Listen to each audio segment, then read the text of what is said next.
আসসালামু আলাইকুম ওয়া রাহমাতুল্লাহি ওয়া বারাকাতু। আজকে যে বিষয় নিয়ে আলোচনা করব, আমাদের সামনে এমন একটা রাত্র আসিতেছে যেটাকে শবে বরাত বলে থাকি। শবে বরাত হলো ফার্সি ভাষায়, সব শব্দের অর্থ হলো রাত্র, আর বরাত শব্দের অর্থ হলো মুক্তি, অর্থাৎ মুক্তির রাত্র। আর আরবিতে বলা হয় লাইলাতুল বরাত। হাদিসের ভাষা অনুযায়ী লাইলাতুন নিসফি মিন শাবান, শাবান মাসের মধ্যরাত্র। এই রাত্রটা অত্যন্ত গুরুত্বপূর্ণ রাত্র, মোমেনদের জন্য অত্যন্ত গুরুত্বপূর্ণ রাত্র। এই রাতে আল্লাহ তাআলা প্রথম আসমানে এসে তার বন্দাদেরকে ডেকে ডেকে বলেন, আসো কি কোনো ক্ষমা প্রার্থনাকারী, আমি আল্লাহ তাআলা তাকে ক্ষমা করে দেব। আসো কি কোনো রিজিক প্রার্থনাকারী, আমি তার রিজিকের অভাব দূর করে দিব। আসো কি কোনো বিপদগ্রস্ত ব্যক্তি, আমি তাকে বিপদ থেকে মুক্তি করে দিব।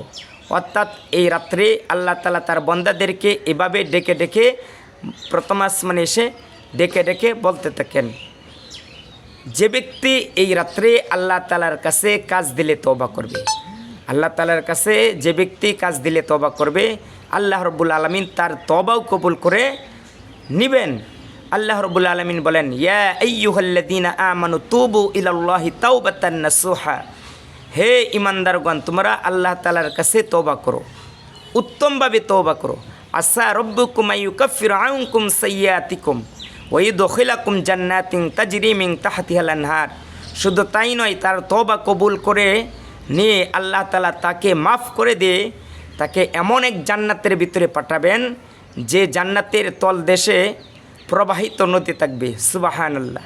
শুধু তাই নয়, আল্লাহ রাব্বুল আলামিন অন্য আয়াতে বলেন, ওয়াতুবু ইলাল্লাহি জামিআন আইয়ুহাল মুমিনুনা লাআল্লাকুম তুফলিহুন। মুমিনগণ, তোমরা সবাই আল্লাহর সামনে তওবা করো যাতে তোমরা সফল কাম হও। তাহলে এই রাত্রটা তওবার রাত্র। আপনি উত্তমভাবে কাজ দিলে যদি তওবা করেন, অবশ্যই অবশ্যই আল্লাহ তাআলা আপনার তওবা কবুল করে নেবেন, আল্লাহ তাআলা আপনাকে মাফ করে দেবেন। তবে শর্ত আছে, কিছু সংখ্যক ব্যক্তির তওবা আল্লাহ তাআলা এই রাত্রে কবুল করবেন না, যতক্ষণ পর্যন্ত না সে কাজ দিলে তওবা করে। তাদের মধ্যে অন্যতম ব্যক্তি হলো যারা আল্লাহর সাথে শিরিক করে, আল্লাহর সাথে কি করে, শরিক করে। আল্লাহ তাআলাকে ছাড়া অন্য মানুষের সামনে এই মাথাটা ঝুঁকায়, সেজদা দেয়, কবর পূজারি করে, অর্থাৎ আল্লাহর বিরুদ্ধে কাজ করে, শিরক করে। এদের তওবা আল্লাহ তাআলা কবুল করবেন না যতক্ষণ পর্যন্ত না এরা কাজ দিলে তওবা করে। হ্যাঁ, যদি তারা কাজ দিলে তওবা করে, অবশ্যই আল্লাহ তাআলা তাদের তওবাও কবুল করবেন। আর যারা শিরিক করে তাদের ব্যাপারে তো আল্লাহ তাআলা স্পষ্ট বলে দিয়েছেন, ইন্নাহু মান ইউশরিক বিল্লাহি ফাকাদ হাররামাল্লাহু আলাইহিল জান্নাহ ওয়া মাওয়াহুন নার ওয়া মা লিয-যালিমিনা মিন আনসার। ইন্নাহু মান ইউশরিক বিল্লাহি, যারা আল্লাহ তাআলার সাথে শিরিক করে তাদের জন্য জান্নাতকে আল্লাহ তাআলা হারাম করে দিয়েছেন, তাদের জন্য জান্নাতকে হারাম করে দিয়েছেন।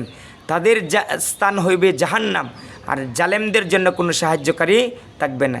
এই জন্য তো নবীজি বললেন, তোমরা কখনো শিরিক করবে না আল্লাহর সাথে, যদিও তোমাদেরকে হত্যা করা হয় কিংবা আগুনের ভিতরে পোড়ানো হয়। কারণ শিরিক সবচেয়ে ভয়াবহ গুনাহ, যেটা তওবা ব্যতীত, কাজ দিলে তওবা ব্যতীত আল্লাহ তাআলা মাফ করে না। আল্লাহ তাআলা আমাদের সকলকে শিরিক থেকে হেফাজত করুক। এই রাত্রের আমল কি? আমরা তো অনেক সময় বেদাতি কাজ করা শুরু করে দিই না জেনে কি করতে হয়। বেদাতির ভিতরে কিছু বেদাতি হলো, অনেকেই মনে করি এই রাত্রে আতশবাজি খেলতে হবে, এটা সবের কাজ মনে করে। অনেকে মনে করে হালুয়া রুটি তৈরি করতে হবে, সবের কাজ, যে হালুয়া রুটি তৈরি না করলে এই রাতের ইবাদতেই পরিপূর্ণ হবে না, পূর্ণ হবে না, সবের কাজ। হ্যাঁ, অনেকে ফটকা ফোটায়, মনে করে সবের কাজ। এইগুলা কাজ সম্পূর্ণ নিষেধ, বেদাত। এইগুলা কাজ সম্পূর্ণ বেদাত। আর যে ব্যক্তি বেদাতি কাজ করবে সে হলো পথভ্রষ্ট, আর প্রত্যেক পথভ্রষ্টের স্থান হইল জাহান্নাম। তাহলে আমাদের এই সমস্ত বেদাতি কাজ থেকে দূরে সরে থাকতে হবে। তাহলে এই রাত্রের আমল কিভাবে করব? এই রাত্রের আমল হচ্ছে রাত্রি জাগরণ করা, সারা রাত্র জাগরণ করবেন এবাদতের মাধ্যমে, নফল এবাদত, নামাজ আদায় করবেন, নফল নামাজ।